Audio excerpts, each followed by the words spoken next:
Vamos lá, alunos, semana 3 do PET 3, terceiro ano, nós vamos corrigi-lo, as atividades.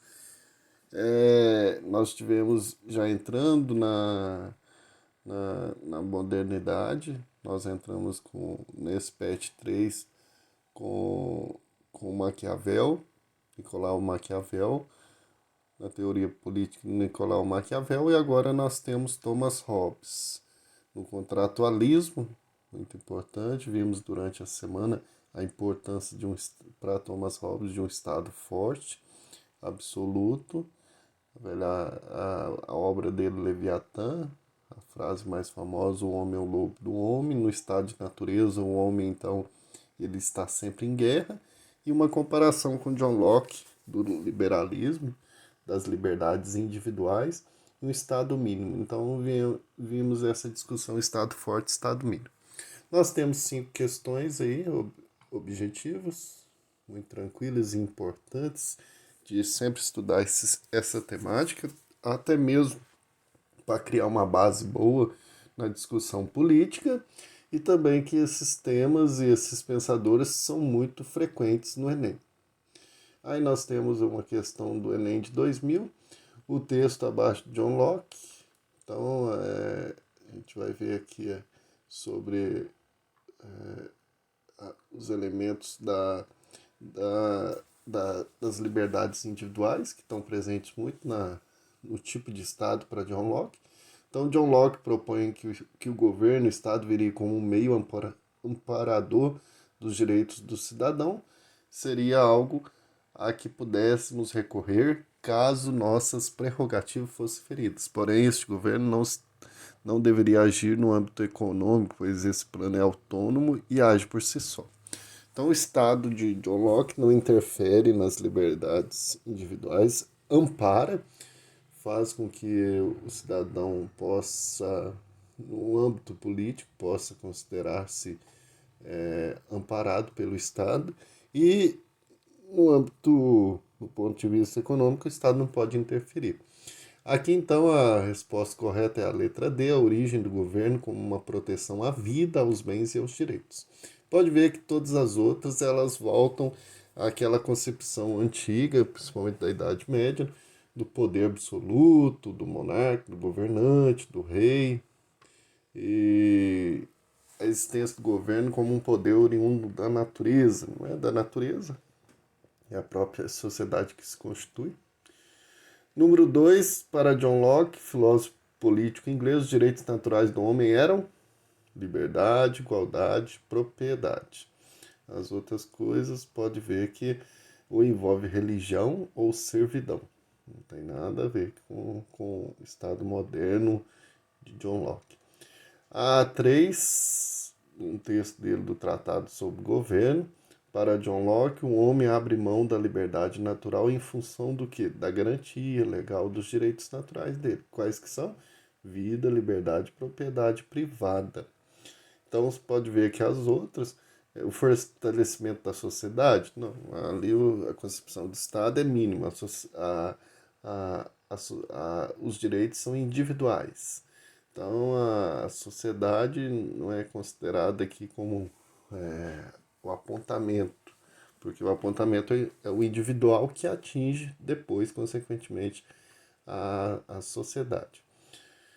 Não é para aumentar nem os lucros, nem o poder, isso daí está no âmbito até um pouco do econômico, mas aqui é a questão da liberdade natural, e não é os instintos, porque tem mais racionalidade, nem sensibilidade altruísta pensando nos outros, mas é pensando na liberdade individual.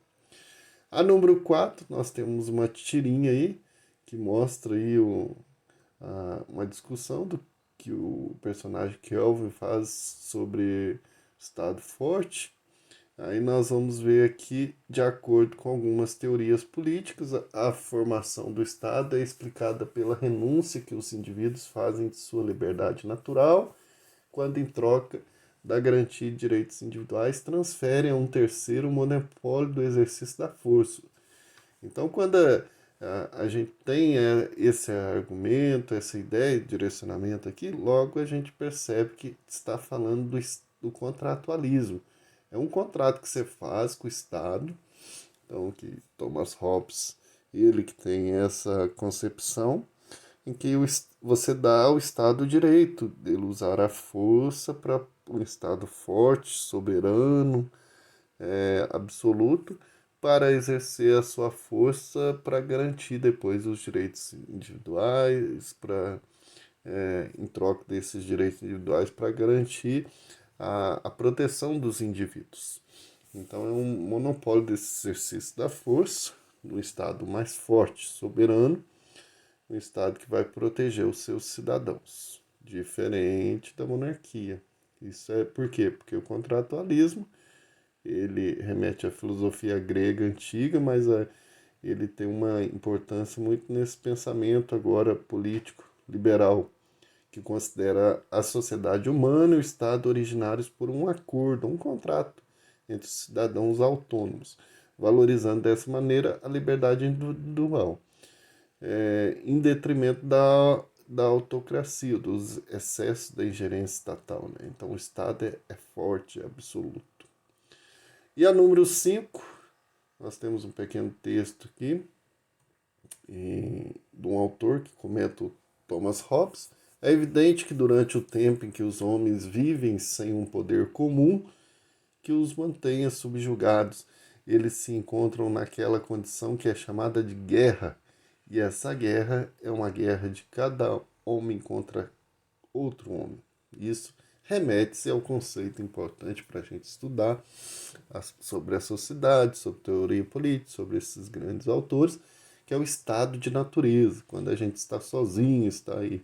Para Thomas Hobbes é sempre uma guerra, um contra o outro. Né? Então isso é a letra B, que é o momento do estado de natureza, quando a gente não tem a sociedade nos amparando, nos protegendo.